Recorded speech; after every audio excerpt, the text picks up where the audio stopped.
C'est sous le prisme de la réconciliation et de la communion des cœurs que les militants et militantes du RDPC de la Mefoué-Akono Ouest ont célébré l'an 40 du renouveau. 40 ans après, le chantier de la Constitution nationale se poursuit.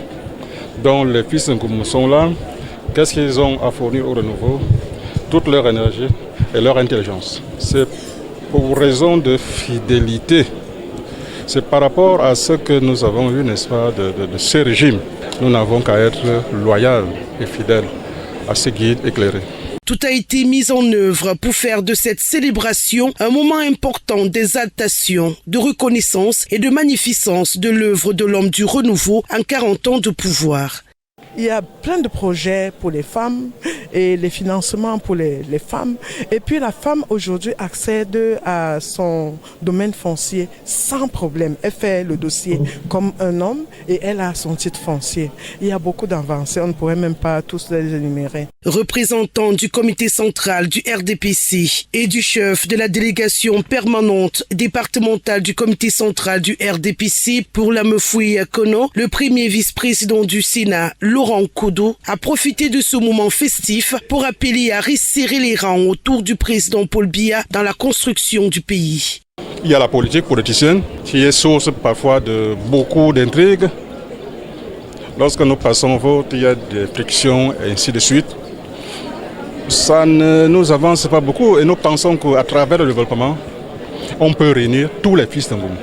Et on peut laisser quelque chose de concret émanant, n'est-ce pas, des efforts que nous faisons localement en attendant que la haute hiérarchie nous accompagne. Il faudrait que les fils d'Angoum se regroupent. Dans le même ordre d'idées, Grégoire Efamissi, président de la section RDPC de la Mefoué-Akono Ouest, a invité à tourner le dos aux divisions au sein du parti du Flambeau. Nous avons traversé une petite période chaude, ce qui est naturel dans le cadre de la démocratie. Quelques blessures sont issues, sont restées après les élections de septembre 2021. Aujourd'hui, vous avez constaté ceux qui étaient dans les listes concurrentes, je parle bien de concurrentes en 2021, étaient tous là aujourd'hui. Ça veut dire que nous sommes rassemblés, nous suivons le même objectif, nous soutenons le même homme, nous sommes dans le même parti. Pour le maire Jean-Baptiste Martin Envouna Temungue, ces 40 ans, âge de la maturité, marquent le moment de faire preuve de pragmatisme politique. J'ai estimé que pour que nous soyons vraiment en union de cœur, en rang serré derrière le président, nous devons aller plus loin que les simples slogans, parce qu'il n'y a pas d'union de cœur s'il y en a qui se soignent et d'autres pas. Il n'y a pas d'union de cœur s'il y en a qui vont à l'école et d'autres pas. Il n'y a pas d'union de cœur s'il y en a qui travaillent et d'autres pas.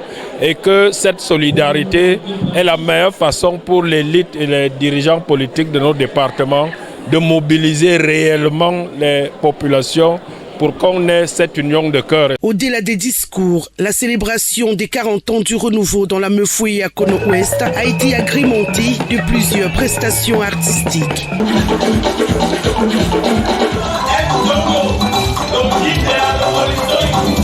De la coupure du gâteau anniversaire et de la lecture de la motion de soutien et de déférence au président national du RDPC, président de la République, son Excellence Paul Biya. Des moments de réjouissance rehaussés par la présence très remarquée de plusieurs personnalités, au rang desquelles Laurent Koudou, premier vice-président du Sénat, par ailleurs pour la circonstance, représentant du comité central du RDPC et représentant du chef de la délégation permanente départementale du comité central du RDPC pour la Mefoué-Akono. Le préfet de la Mefoué-Akono, Antoinette Justine Zongo, invité spécial. Le sous-préfet de Ngoumou, Albert Tabga, le conseiller économique et social Roger Chimanayong, Tatiana Biloua, présidente honoraire, et le professeur Wong Ahanda.